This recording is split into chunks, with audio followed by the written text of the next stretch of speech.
আসসালামু আলাইকুম এভরিওয়ান, কেমন আছেন সবাই? আজকে আমরা একটি সিরিয়াস টপিক নিয়ে আলোচনা করব। টপিকটি হচ্ছে কানাডা ভার্সেস কাতার ম্যাচটি, যেটি আজকে হয়েছে। এটি নিয়ে কথা না বললেই নয়। 6-0 গোল, দারুণ জয়। কিন্তু এই জয়ের পেছনে চরম একটি মূল্য দিতে হয় কানাডাকে। এই মূল্যটি আমরা আজকে ইসমাইল কোনের ইনজুরি, ফাউল, এটি নিয়ে আজকে আমরা বিস্তারিত আলোচনা করব। চলুন শুরু করা যাক। তো প্রথমে ম্যাচের কথা বলি। কানাডার দলটা আগে তো কখনো বিশ্বকাপ জিততে পারেনি। তো আজকেই ভ্যাঙ্কুভারের বিসি প্লেস স্টেডিয়ামে ইতিহাস গড়ল 6-0 গোলে। তো এই জয়ের নায়ক জোনাথন ডেভিড, যেখানে হ্যাটট্রিক করেছে, কানাডার হয়ে বিশ্বকাপ মঞ্চে প্রথম হ্যাটট্রিক। তো এটা সত্যি দারুণ ব্যাপার ছিল। তো প্রথম অর্ধে কাতার দলটি 10 জনে পরিণত হয়। হোমাম আল আমিন, তিনি প্রথমেই লাল কার্ড খেয়ে বেরিয়ে যান মাঠ থেকে। সেই কথাটি পরে বলবো, তার লাল কার্ডের একটি গল্প আছে। তো তখন চলছিল কানাডা 2, কাতার 0। তো এরপরে ম্যাচটি এগিয়ে যেতে থাকে।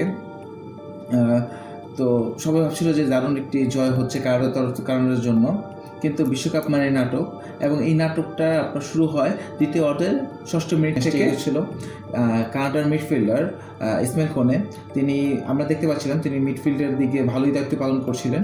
তো তিনি তখন বল নিয়ে এগোচ্ছে মিডফিল্ড থেকে।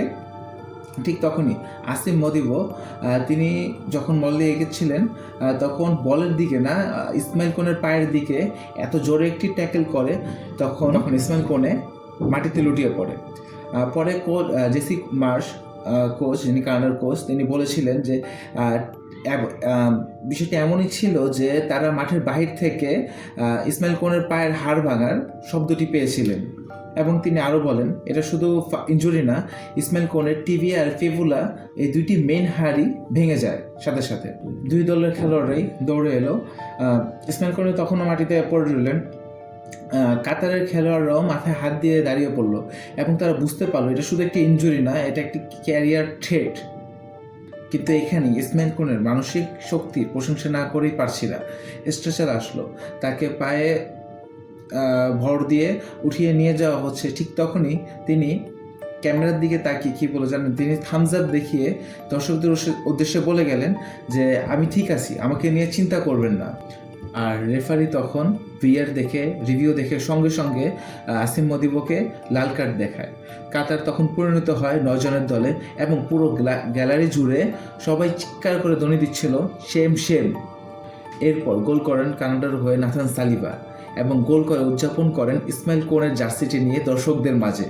এবং সতীর্থর জন্য যে ভালোবাসা পুরো দলটি একত্র হয়ে দেখিয়েছে, সেটা সত্যি দর্শকদের চোখে পানি এনে দিয়েছে। ভালো দিকটাও কিন্তু আছে। ভালো দিকটা হচ্ছে কানাডা কাতারের ম্যাচটা শেষ হওয়ার পরপরই আসিম মদিবো কানাডার ড্রেসিং রুমে যায়, এবং কানাডার ড্রেসিং রুমে যেয়ে ইসমাইল কোনের সাথে দেখা করে এবং তার কাছ থেকে ক্ষমা চায়। এবং এই ব্যাপারে জেসি মার্শ পরে বলেন যে আমি মনে করি যে মদিবো এটা জেনে বুঝে ইচ্ছা করে নাই। তার ট্যাকেলটা ভয়ঙ্কর ছিল, কিন্তু এই নৃশংস ট্যাকেলটা তিনি নিজের ইচ্ছায় করেন নাই। তারপর ইসমাইল কোনেকে নিয়ে যাওয়া হয় ভ্যাঙ্কুভারের একটি জেনারেল হাসপাতালে।